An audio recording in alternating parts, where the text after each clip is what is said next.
Porsche 911s reliable? Yes. I've worked with the brand for 17 years in 2 countries and have honestly not seen that many issues with the cars. I think as long as they are maintained, same as any car needs to be maintained, they do like to be driven. But I think outside of that, I think the honest answer is, yeah, they're super reliable. And it's pretty easy to say we live in perhaps the world's harshest climate. What do you think advantages the 911 can offer to being that reliable? Well, as you said, I mean, we get massive swings in temperature, so you want to have a car that you can 100% rely on. I mean, depending on the 911 you own, there's no reason why you can't drive the car all year round.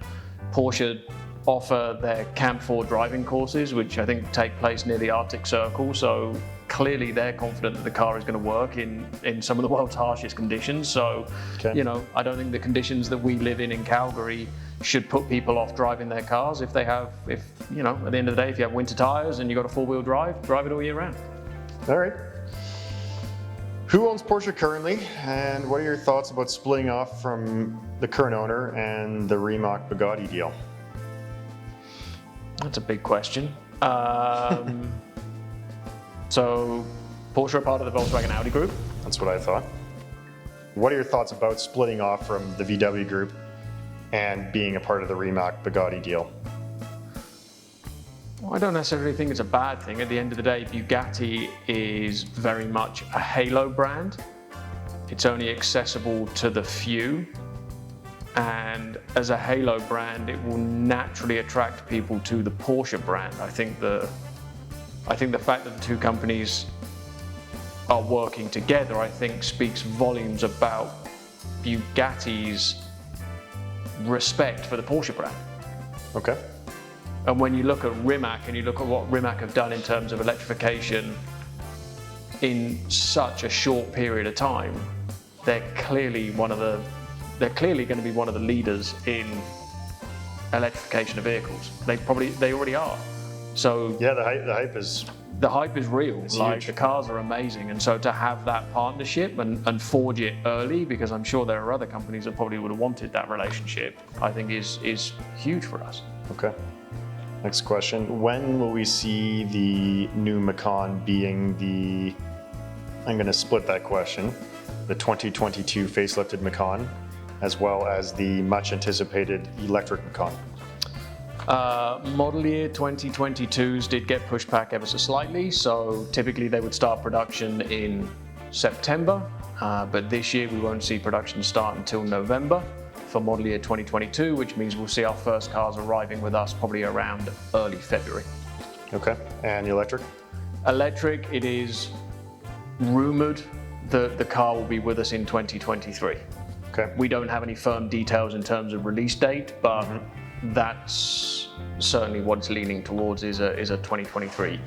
And I've heard, well, it's factual, but they've discontinued the Macan Turbo, and I've heard that there might be 2 levels of an electric Macan, an entry-level one and a higher-end one. Do you anticipate the higher-end one perhaps replacing the Macan Turbo or being perhaps an even better version of that? I don't know, because I haven't heard that rumor. No? Okay. I thought the 2 differences between the EV were going to be more based on range, Yeah, maybe that's true rather than performance. Yeah, maybe both. Which Porsche is the right investment for a long period of time? Oof, that's a tricky Depends one. on what kind of investment you want, or what investment means to you, perhaps. But Yeah, I mean, it's a really difficult question, because I would never want to sell someone a car if the primary driver was it being an investment, because that's the wrong way to go into ownership, because most vehicles are a depreciating asset. Some depreciate far slower than others, which is typical of Porsche, right. and some within our range have gone up in value. But I don't have a crystal ball, and I don't know where the market's going to go, but I would suggest that with all the news of electrification and, you know, the possibilities of the new 718 platform going all electric, I would suggest that a naturally aspirated Porsche probably with a manual gearbox, is going to be a fairly safe bet in terms of retaining its value and being desirable in the future. Because to a lot of people, that's what a Porsche is. And it's interesting you say that. I think as well, what a lot of people don't realize, I agree with you in that buying a car as an investment is maybe the wrong way to look at it. But if you're, in my opinion, if you're really looking for a car that's an investment, you're spending upwards of $1 million to buy a Carrera GT or something like that. Yeah, correct. And that's the intention, and obviously that's not very attainable for most people. Yeah, because I think for something to truly appreciate in value, you're probably looking at something which is numbered. Yes. And limited in terms of its production. Entirely. And like you said, to get to that, you're probably spending upwards of, you have to spend $1 million plus. Right.